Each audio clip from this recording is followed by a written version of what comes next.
অস্থিতিশীলতা বিনাশে কর্মরত কিছু দেশি বিদেশি চক্রেরও ইন্ধন রয়েছে বলে ধারণা করা হয়। স্বপ্নের পদ্মা সেতু প্রকল্পের ঢাকা কেন্দ্রের প্রবেশদ্বারে বঙ্গবন্ধুকে স্মরণ করে স্থাপিত হতে যাওয়া ভাস্কর্য নিয়ে একটি বিতর্ক তৈরি হয়েছে। ৫-৬০টি মসজিদ মাদ্রাসার মিলন মোহনায় দুটি মসজিদের অবকাঠামো ভেঙে এই পয়েন্টে ভাস্কর্য স্থাপনের ফলে স্থানীয় ইমাম, মুসল্লি ও তৌহিদি জনতা সেখানে ভাস্কর্যের বদলে বিকল্প কোনো উত্তম পন্থায় বঙ্গবন্ধুকে স্মরণীয় করে রাখার দাবি জানিয়েছিল। সাংবাদিক বন্ধুগণ, আপনারা জানেন বাংলাদেশ সরকারের বিদ্যমান আইন কানুন মেনেই তৌহিদি জনতা সমাবেশ করেছে এবং সেখানে শালীন ভাষাতেই যৌক্তিকভাবে ভাস্কর্য স্থাপনের বিরোধিতা করা হয়েছে। একই সাথে বঙ্গবন্ধুকে সম্মান জানানোর বিকল্প পন্থাও প্রস্তাব করা হয়েছে। বিষয়টি একেবারেই স্বাভাবিক একটি নাগরিক প্রতিক্রিয়া, কিন্তু আমরা বিস্ময়ের সাথে লক্ষ্য করলাম একটি সুবিধাভোগী মহল বিষয়টিকে কেন্দ্র করে দেশে চরম উস্কানি উত্তেজনা তৈরি করছে। সরকার যেখানে প্রতিবাদ সমাবেশের অনুমতি দিয়ে যৌক্তিক আলোচনা ও মতামতের পরিবেশ সংযমের সাথে বজায় রেখেছে, সেখানে জনবিচ্ছিন্ন সুবিধাভোগী শ্রেণীটি ওলামায়ে কেরামকে সন্ত্রাসী ভাষায় গালিগালাজ করছে, ঢালাওভাবে অপবাদ দিচ্ছে, মাহফিলের মতো চিরায়ত ধর্মীয় সংস্কৃতিকে উগ্রপন্থায় প্রতিহত করার ঘোষণা দিচ্ছে, রাজপথে সন্ত্রাসী কায়দায় উগ্র বক্তব্য স্লোগান দিচ্ছে, প্রকাশ্যে আলেম সমাজকে মারধর, অপমান, এমনকি তাদের প্রাণনাশের হুমকি দিচ্ছে। এখনও পরিস্থিতিতে আমরা পরিষ্কার করে জানাচ্ছি যে ওলামায়ে কেরামের দাবির মধ্যে মরহুম বঙ্গবন্ধুর প্রতি কোনো বিদ্বেষ ছিল না, অসম্মানও ছিল না, বরং বিষয়টি ছিল দেশের প্রায় 90% জনগণের বোধ বিশ্বাসের সাথে সাংঘর্ষিক মূর্তি স্থাপন না করে অন্য কোনো পন্থায় তাকে স্মরণ করার দাবি, যা অনেকটা মুসলিম রাষ্ট্রনায়ককে ইসলামের আলোকে দাফন কাফন না করে বিধর্মীয় পন্থায় তার শেষকৃত্য করার মতোই নিন্দনীয় কাজ। আলেম সমাজ ও সাধারণ মুসলিম ধর্মপ্রাণ জনগণ এক্ষেত্রে সরকারের কাছে নিজেদের প্রাণের আকুতি তুলে ধরতেই পারে। মানা না মানা কর্তৃপক্ষের দায়িত্ব। এই যৌক্তিক দাবিকে কেন্দ্র করেই তারা দেশের দীর্ঘদিনের লালিত মূর্তিপ্রীতি ও বিজাতীয় চেতনার বহিঃপ্রকাশ ঘটিয়েছে। বিষয়টিকে বিকৃতভাবে উপস্থাপন করে দেশের সর্বজন শ্রদ্ধেয় ওলামায়ে কেরামকে অপদস্থ করার হাতিয়ার হিসাবে গ্রহণ করেছে। এসব কোনো দেশপ্রেমিক মানুষের কাজ হতে পারে না। প্রিয় সাংবাদিক বন্ধুগণ, বাংলাদেশ স্বাধীন হয়েছে আজ 50 বছর হতে চলছে। ঐক্যবদ্ধ এই জাতি মাত্র 9 মাসে দেশটাকে স্বাধীন করেছে। এখানকার মানুষের ভাষা, সংস্কৃতি, ধর্ম প্রায় এক। এমন ঐক্যবদ্ধতা যে কোনো জাতির জন্যই গর্বের। কিন্তু আমরা দুঃখের সাথে লক্ষ্য করছি একটি মহল জনতার এই ঐক্যকে ছিন্ন ভিন্ন করতে চায়। বাংলাদেশ একটি গণতান্ত্রিক দেশ। দেশ পরিচালনায় প্রত্যেক নাগরিকের মতামত প্রকাশের এখতিয়ার রয়েছে। সরকারের কোনো সিদ্ধান্তের গঠনমূলক সমালোচনা ও বিরোধিতা সভ্য সমাজের একটি বৈশিষ্ট্য। কিন্তু বর্তমান ক্ষমতাসীন সরকারের কোনো কাজের সংশোধনমূলক পরামর্শ প্রদান, গঠনমূলক সমালোচনা বা বিরোধিতা করলেই চিহ্নিত মহলটি পাকিস্তানপন্থী, রাজাকার, আলবদর, সাম্প্রদায়িক, মৌলবাদী ইত্যাদি বলে ভিন্নমত পোষণকারীদের প্রতি হামলে পড়ে। এতে করে জনগণের মধ্যে ক্ষোভ ও বিভাজন তৈরি হয়। আমরা মনে করি বিষয়টি জাতীয় উন্নয়ন অগ্রগতির পথে অপ্রধান অন্তরায়। প্রসঙ্গত স্মরণ করিয়ে দিতে চাই, ইসলামী আন্দোলন বাংলাদেশের প্রতিষ্ঠাতা ও তার পরিবার 71 সালে একনিষ্ঠভাবে মুক্তি সংগ্রামের সহযোগী ছিলেন। তার দরবার ছিল এলাকার সকল ধর্মবর্ণের মানুষের আশ্রয়স্থল। বিষয়টি এলাকার মুক্তিযোদ্ধাদের মাঝে সর্বজন বিদিত। যারা এই বিষয়ে বিতর্ক করছে তারা মিথ্যার আশ্রয় নিয়ে মুক্তিযুদ্ধের চেতনাকে তামাশায় পরিণত করছে। আমরা এর তীব্র প্রতিবাদ ও নিন্দা জানাই।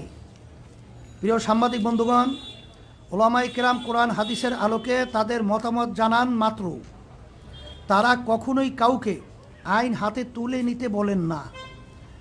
একই ধারাবাহিকতায় ধোলাইপাড়ের মূর্তি নিয়ে তারা তাদের অবস্থান জানিয়েছেন। এর সাথে দেশের অন্য মূর্তি ভাঙ্গার কোনো সম্পর্ক নেই। বিচ্ছিন্ন কোনো ঘটনার সাথে ওলামায়ে কেরামের মতামতকে উদ্দেশ্যমূলকভাবে সম্পৃক্ত করা উলামা ও ইসলাম বিদ্বেষের নগ্ন বহিঃপ্রকাশ মাত্র। প্রিয় সাংবাদিক বন্ধুগণ, এখানে আরেকটি বিষয় উল্লেখযোগ্য। মরহুম শেখ মুজিবুর রহমানের শাসনামলে যারা তার বেশি বিরোধিতা করেছে, বঙ্গবন্ধুর চামড়া খুলে নেয়ার হুমকি দিয়েছে, বঙ্গবন্ধু হত্যার ক্ষেত্র তৈরি করেছে, মৃত্যুর পরে আনন্দ উল্লাস করেছে, তারাই আজ বঙ্গবন্ধুর সম্মান রক্ষার নামে অপসংস্কৃতি প্রসারের সবচেয়ে এগিয়ে।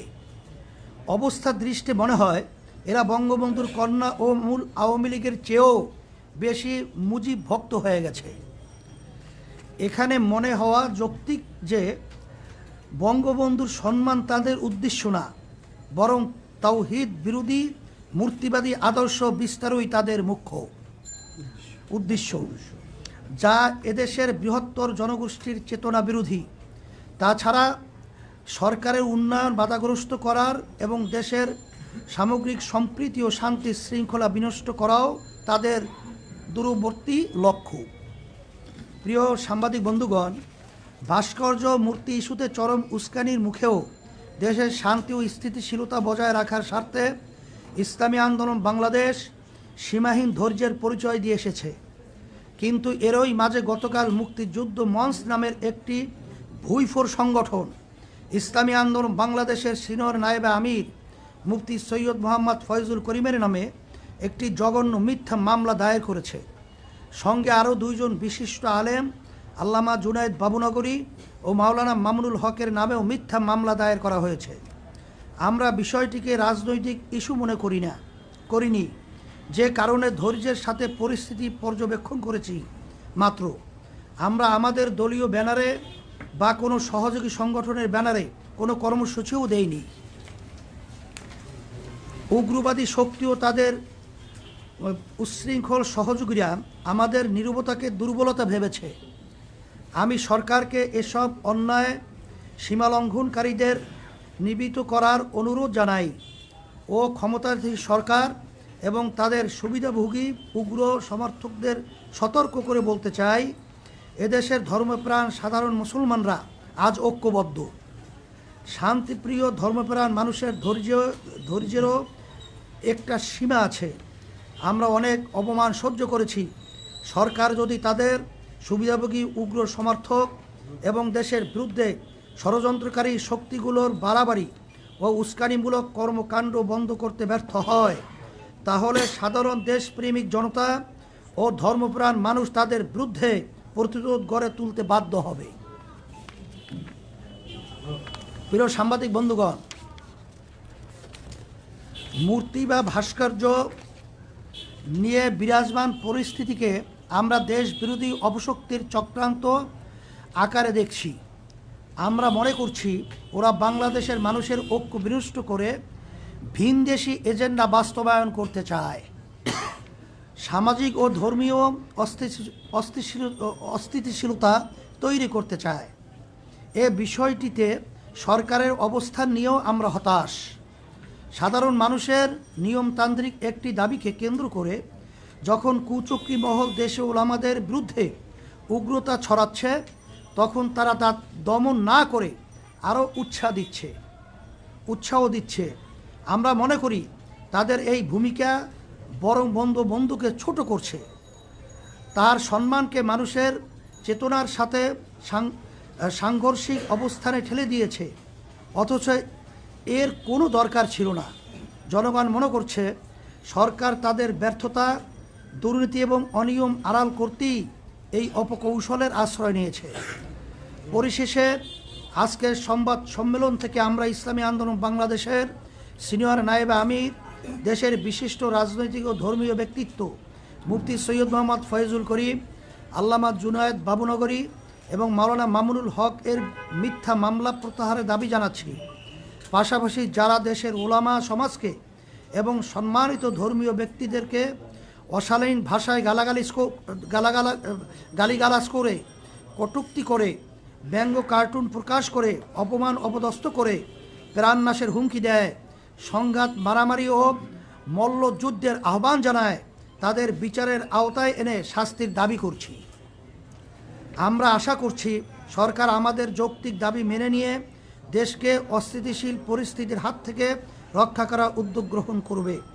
আর সরকার যদি ষড়যন্ত্রকারীদের নিয়ন্ত্রণে ব্যর্থ হয়, তাহলে ইসলামী আন্দোলন বাংলাদেশ নিজেদের নিরাপত্তা, মর্যাদা, মত প্রকাশের স্বাধীনতা ও নাগরিক অধিকার রক্ষার প্রয়োজনেই দেশের জনগণকে সঙ্গে নিয়ে বৃহত্তর কর্মসূচি দিতে বাধ্য হবে। আবারও সবাইকে আন্তরিক ধন্যবাদ জানিয়ে শেষ করছি। আল্লাহ হাফেজ।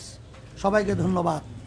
প্রিয় সাংবাদিক বন্ধুগণ, এই লিখিত মোহতারাম আমিরের লিখিত বক্তব্যের আলোকে যদি আপনাদের কোনো প্রশ্ন থাকে তাহলে প্রশ্নগুলো দয়া করে উপস্থাপন করুন। আমি স্যার, আমার নাম নোমান, থেকে বলছি, কারণ আমি গেছি। আমার প্রশ্ন হলো ভাই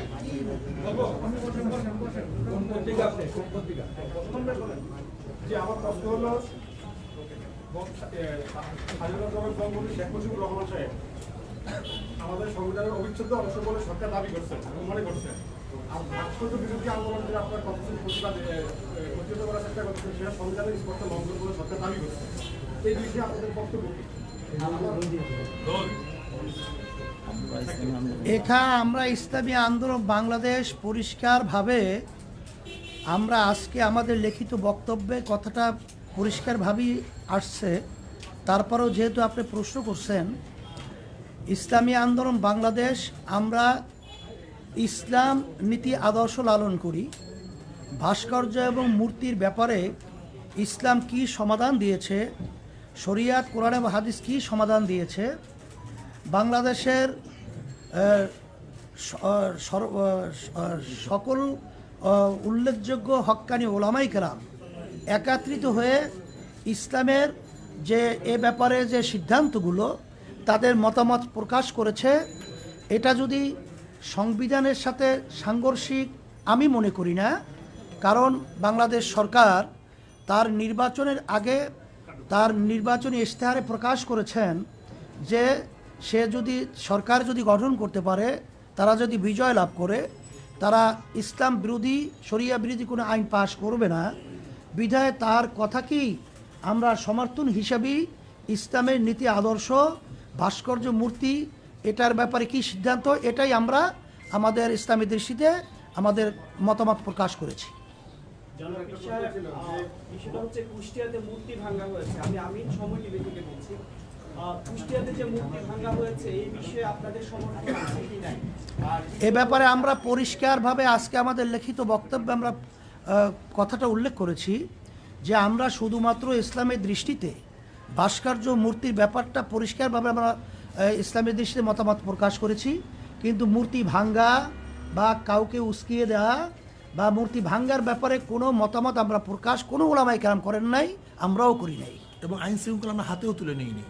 একটা ব্যাপার জানতে চাই, এই মূর্তি ভাঙাটা আপনার কাছে কি মনে হয় এটা কি ঠিক হয়েছে নাকি ঠিক হয়নি?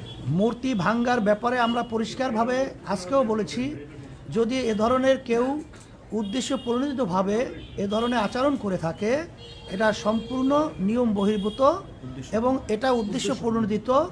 এবং সাথে সাথে সরকারকে বলবো যে এটা সঠিক তদন্তের মাধ্যমে যে আসলে মূলত আমরা বিষয়টাকে যে বিভিন্ন কায়দায় যে সিসি ক্যামেরা রয়েছে তার যে ধরনটা আমরা লক্ষ্য করছি, এটা আমাদের কাছে প্রশ্নবিদ্ধ। এটা সঠিক ভাবে তারা তদন্তের মাধ্যমে দোষীদের ব্যাপারে তারা ব্যবস্থা নেবে, এটা আমরাও সমর্থন করি। আমার নাম হচ্ছে মোস্তফা মল্লিক, আমি চ্যানেলের বিশেষ প্রতিনিধি। আপনি একটা জায়গায় বলেছেন যে চক্রান্ত আকারে আপনারা দেখছেন এবং এটা বলছেন যে তারা ভিন দেশে এজেন্ডা বাস্তবায়ন করতে চায়। আপনার এই তৃতীয় পক্ষ শক্তিটাকে কাকে বোঝাচ্ছে? এটা আপনারা তালাশ করে বের করে নেবেন। তবে আমরা আজকে তাদের যে লক্ষ্য উদ্দেশ্য, তারা অনেক সময় সরকারের কার্যক্রমকেও তারা সমালোচনা করে। তারা কি কোনো দেশকে বোঝাচ্ছে না কোনো গোষ্ঠীকে বোঝাচ্ছে? এটা কোনো গোষ্ঠীকে, যেমন নাকি আমরা এখানে আমরা ওবায়দুল দেশ, কাদের গোষ্ঠী, সহ, উভয়টাকে বোঝাই। ওবায়দুল কাদের আমাদের বর্তমানে আওয়ামী লীগের সেক্রেটারি জেনারেল, সে বিভিন্ন এই ধরনের সংগঠন যারা নাকি উস্কানিমূলক এবং বিশৃঙ্খলা সৃষ্টির জন্যে তারা কার্যক্রম পরিচালনা করছে, ভুইফুর হিসাবে তাদেরকে আখ্যা দিয়েছে। আমরা আমাদের বক্তব্য সেই ধরনের কথাটাই আমরা আজকে উল্লেখ করেছি। আপনাদের যে বৃহত্তর কর্মসূচির কথা বললেন, বৃহত্তর কর্মসূচি, এই কি ধরনের কর্মসূচি আপনারা দিতে যাচ্ছেন? সেটা সময়ের ব্যবধানে অবস্থার পরিপ্রেক্ষিতে আমরা সেভাবে পরামর্শ ভিত্তিক আপনাদেরকে জানাবো ইনশাল্লাহ। আসলে এখানে একটা কথা স্পষ্ট করতে হয়, একটা হলো বঙ্গবন্ধুর নিজেকে কটূক্তি করা, তাকে অশ্রদ্ধা সম্মান করা, আর হলো তার প্রতিকৃতি ভাস্কর্যকে না মানা। দুইটা জিনিস এক না। যেমন বাবা অসুস্থ, ডায়াবেটিস রুগী, দুই ছেলে, বাবা মিষ্টিকে পছন্দ করে, এক ছেলে তার কাছে মিষ্টি নিয়ে যায়, আর এক ছেলে তার থেকে জোর করে মিষ্টি ছিনিয়ে নিয়ে যায়। উভয় দৃষ্টিতে দেখা যায় একজন তার প্রিয় আর একজন তার অপ্রিয়। কিন্তু যে জ্ঞানী সে অবশ্যই মনে করবে যে যেই ছেলে বাবার ডায়াবেটিস রুগীর থেকে মিষ্টি ছিনিয়ে নিয়ে যায় সেই তার উপকারী এবং প্রিয় সবচেয়ে বেশি। আমরা মনে করি বঙ্গবন্ধু শেখ মুজিবুর রহমান একজন মুসলমান, তার মাথায় টুপি, তার বাবার মাথায় টুপি, তার বাবার দাড়ি, বড় বড় দাড়ি। যারা আজকে বঙ্গবন্ধু সেই টুপিকে কোনো কুকুরের মাথায় দেয়, তারা বঙ্গবন্ধু শ্রদ্ধা করে না। আজকে তার দাদার দাড়িকে, বাবার দাড়িকে যারা অশ্রদ্ধা করে, তারা বঙ্গবন্ধু শ্রদ্ধা করে না। আর মনে রাখতে হবে, বঙ্গবন্ধু এদেশ ছিল না, এরা ছিল অনেক দূরের। এদেশে আসছে কেন, ইরাক থেকে কেন আসছে, তাদের ইতিহাস জানতে হবে। বঙ্গবন্ধুর পরিবার ইরাকের বিদেশি, অনেক আগে এখানে আসছে ধর্মপ্রচার করার জন্য। তারা জাতিগতভাবে ধার্মিক, তার বাবা ধার্মিক, তার দাদা ধার্মিক, তার সমস্ত গোষ্ঠী ধার্মিক। খোদ বঙ্গবন্ধু কি বলেছেন, এদেশের ডাকাতরা, চোরেরা সব কিছু নিয়ে গেছে, কিন্তু ইমানদার লোক আমরা বেঁচে আসি, ইমানের সাথে তাদের মোকাবেলা হবে। এটা বঙ্গবন্ধু নিজের বক্তব্য। তিনি কি বলেছেন, ইনশাআল্লাহ আমি বিজয় হব। কাজী যারা বঙ্গবন্ধুকে নাস্তিক বানাবার চক্রান্ত করতেছে, যারা বঙ্গবন্ধুর চামড়া দিয়ে ঢুকঢুকি এবং জুতা বানাবার বক্তব্য দিয়েছে, আজকে আমরা দেখছি তারাই আজকে এই মুক্তিযোদ্ধা মঞ্চ হিসাবে, তার আপন হিসাবে তারা স্বীকৃতি পাইতেছে। আমি মনে করি এটা ভিন দেশীয় এক এজেন্ডা বাস্তবায়ন করতে চায়। যারা এই দেশ দখল করার ওখান থেকে হুমকি দেয়, তারই এজেন্ডা বাস্তবায়ন করতে চায় এরা হয়তো। কিন্তু আপনাদের বিরুদ্ধে সবচেয়ে বড় অভিযোগ যে আপনারা এতদিন এই ভাস্কর্য মূর্তি নিয়ে কোনো ধরনের কথা বলেন। কে বলছে? আপনারা শুরু করেছেন এবং একটি আপনাদের কর্ণকুহুরে যায় নাই, বা গেলেও আপনারা চুপ ছিলেন। আমরা থেমিস মূর্তির বিরুদ্ধে আন্দোলন করেছি। আমরা ময়মনসিংহের উলঙ্গ, আপনি দেখেন ময়মনসিংহে যেই মূর্তি স্থাপন করা হয়েছে টিচার ট্রেনিং ইনস্টিটিউটের সামনে, কোনো ভদ্র, কোনো জ্ঞানী, কোনো বিবেকবান মানুষ এই মূর্তিকে গ্রহণ করতে পারে না, মানতে পারে না। কিন্তু বিবেকবান মানুষ আজকে সেটা প্রতিবাদ করে না। আমি মনে করি বঙ্গবন্ধু একজন মুসলমান, আমরা তাকে মহাব্বত করি, আমরা তাকে ভালোবাসি, তার কবরে আযাব না হোক এই চেষ্টা আমরা করি। শুধু জিয়াউর রহমান কেন, আমার বাবার মূর্তিকে আমি পছন্দ করি না, আমার দাদার মূর্তিকে আমি পছন্দ করি না। জনাবে মুহাম্মদ রাসূলুল্লাহ সাল্লাল্লাহু আলাইহি ওয়াসাল্লামকে সবচেয়ে মুসলমান বেশি মহাব্বত করে, জীবনের চেয়ে বেশি মহাব্বত করে। কিন্তু কই, সে দুনিয়া থেকে বিদায় হওয়ার পরে তার মূর্তি স্থাপন কেন করা হয় নাই?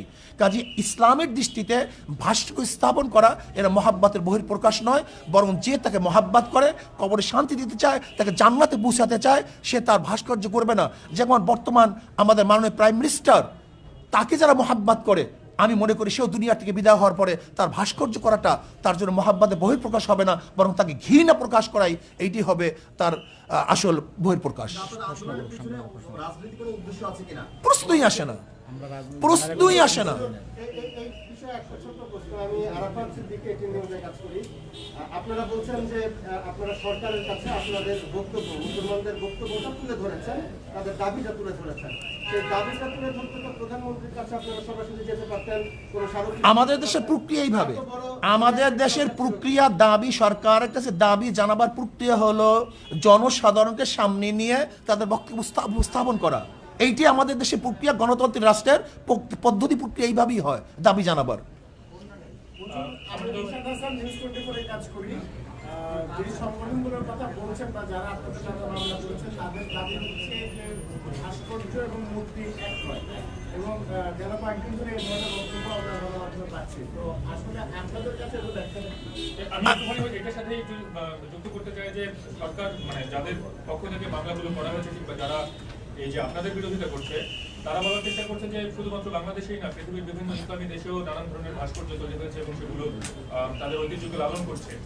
সুতরাং ভাস্কর্য এবং মূর্তি এক নয়, এবং ভাস্কর্য আসলে শরীয়ত বিরোধী নয়, এবং যারা ভাস্কর্য বিরোধিতা করছে তারা ধর্মের অবদানটা দিচ্ছে। আপনাদের যুক্তিটা বলুন। ব্যাস, আলহামদুলিল্লাহ, কত সহজ। যদি তারা ভাস্কর্য স্থাপন করে, মূর্তি স্থাপন করবে না, যদি এটা সরকারের আন্তরিকতা হয়, তাহলে এখন প্রমাণ করা দরকার ভাস্কর্য মূর্তি এক কি এক না।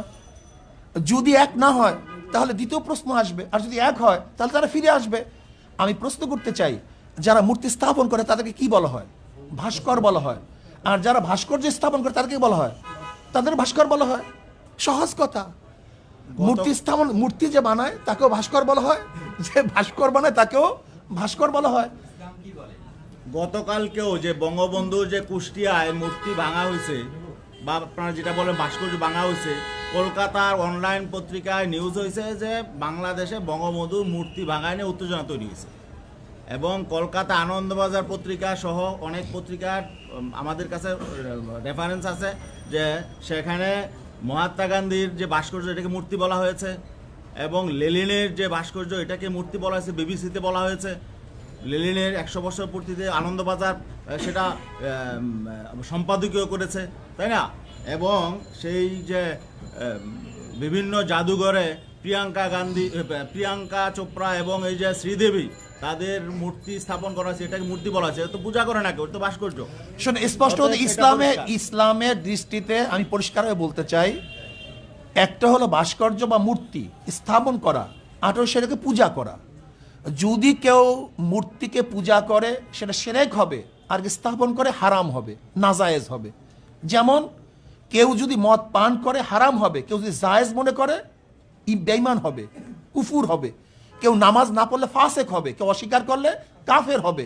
ঠিক কেউ মূর্তি স্থাপন করলে এটা হারাম হবে, নাজায়েজ হবে। কেউ সেখানে সেজদা করলে, তার কাছে আরাধনা করলে সেটা শিরক হবে। একই জিনিস।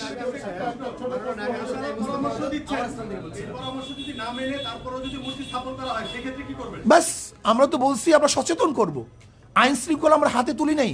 ইসলামী আন্দোলন বাংলাদেশ আজ পর্যন্ত আইন শৃঙ্খলা হাতে তুলে নাই। আমাদের কাজ হলো সতর্ক করা, পরামর্শ দেয়া, তাদেরকে জানিয়ে দেওয়া, অন্যায় প্রতিবাদ করা। আপনাদের এই প্রশ্নের উত্তরগুলো অনেকটাই আমাদের লিখিত বক্তব্য চলে আসছে।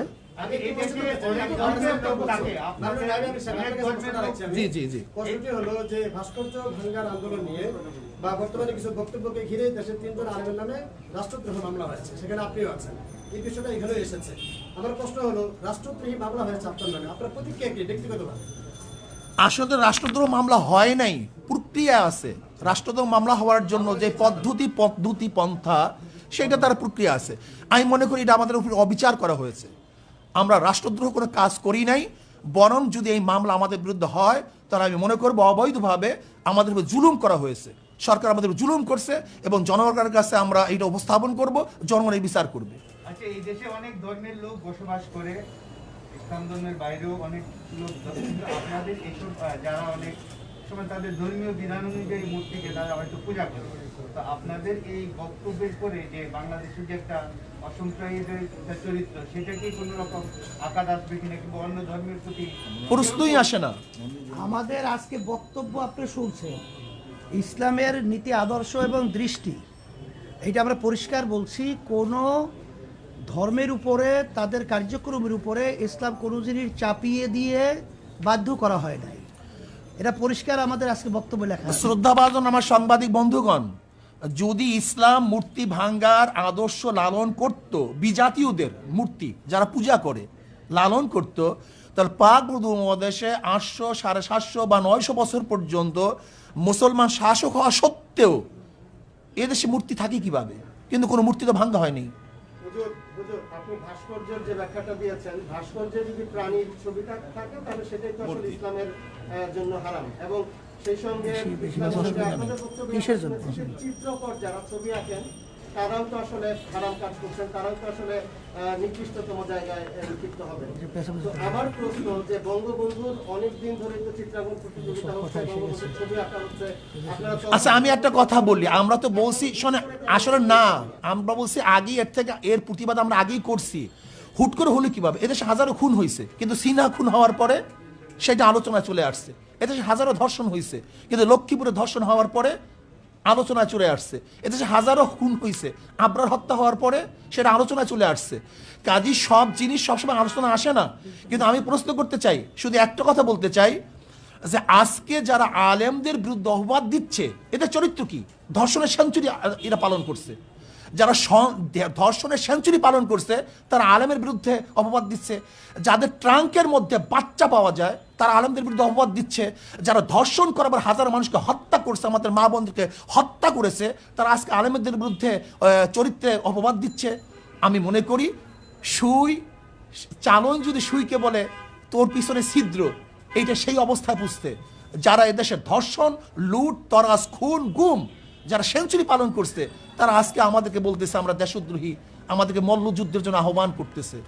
আমরা তাদের সাথে মল্লযুদ্ধ করতে চাই না। তো আপনারা তো নানান বিষয় নিয়ে সবসময় সোচ্চার থাকেন, মাদ্রাসায় যে ছাত্র নির্যাতন হয় সেই বিষয় নিয়ে আপনারা 100 বার বলতেছি, আমরা 100 বার বলতেছি, যেখানে অপরাধ আছে তার বিরুদ্ধে আমরা করি, কিন্তু অপরাধ চাপিয়ে দেয় মন্দিরের মধ্যে, গির্জার মধ্যে।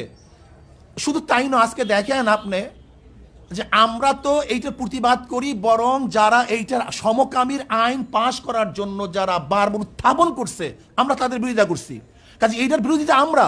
শুধু তাই নয়, আজকে দেখেন হুমায়ুন আহমেদের ঘেটো ছেলে কমলা, ঘেটুপুত্র কমলা, এই ঘেটুপুত্র কমলার এই সিনেমার মাধ্যমে, নাটকের মাধ্যমে এইটা তো গোটা দুনিয়ার মধ্যে ছড়িয়ে দেওয়ার অপচেষ্টা তারা করছে। কাজে এই অপবাদ তো তাদের উপরে আসবে, এটা আমাদের উপরে আসবে কেন? যেটা আমরা সবসময় হারাম বলতেছি, নাজায়েজ বলতেছি, সর্বোচ্চ ঘৃণার জিনিস মনে করতেছি। কাজে আমি মনে করি দেশ যেহেতু নষ্ট হয়ে গেছে, দেশ যেহেতু ধ্বংস হয়ে গেছে, কাজে এর কিছু আচরণ সব জায়গায় লাগতে পারে, এটা বিচ্ছিন্ন ঘটনা, কিন্তু তার উপরে জাতির কোনো অপবাদ। আল্লাহ পাক আমাদের সবাইকে কবুল করে না। আপনারা উপস্থিত হওয়ায়, কষ্ট করায় শুকরিয়া আদায় করছি। এবং মেহমানদারি আর আপনারা মেহমানদারি আপনাদের জন্য ব্যবস্থা রাখা হয়েছে। আশা করি আপনাদের মেহমানদারি আপ্যায়ন আপনারা গ্রহণ করবেন। আর আপনাদের আজকে ওয়ালাইকুম আসসালাম, সকলকে ধন্যবাদ জানাই। আজকে আপনারা আন্তরিকভাবে যে সুন্দর পরিবেশ তৈরি করেছেন, আপনাদেরকে অসংখ্য ধন্যবাদ। আজকে সাংবাদিক সম্মেলন কার্যক্রম আনুষ্ঠানিকভাবে এখানেই সমাপ্ত হলো। সম্মানিত সাংবাদিক বন্ধুগণ, আপনাদের জন্য সামান্য আপ্যায়নের ব্যবস্থা আছে, আপনারা দয়া করে অনুগ্রহ করে তা গ্রহণ করুন। আমাদের স্বেচ্ছাসেবক ভাইয়েরা সব সাংবাদিক ভাইদের কাছে নাম বলবেন।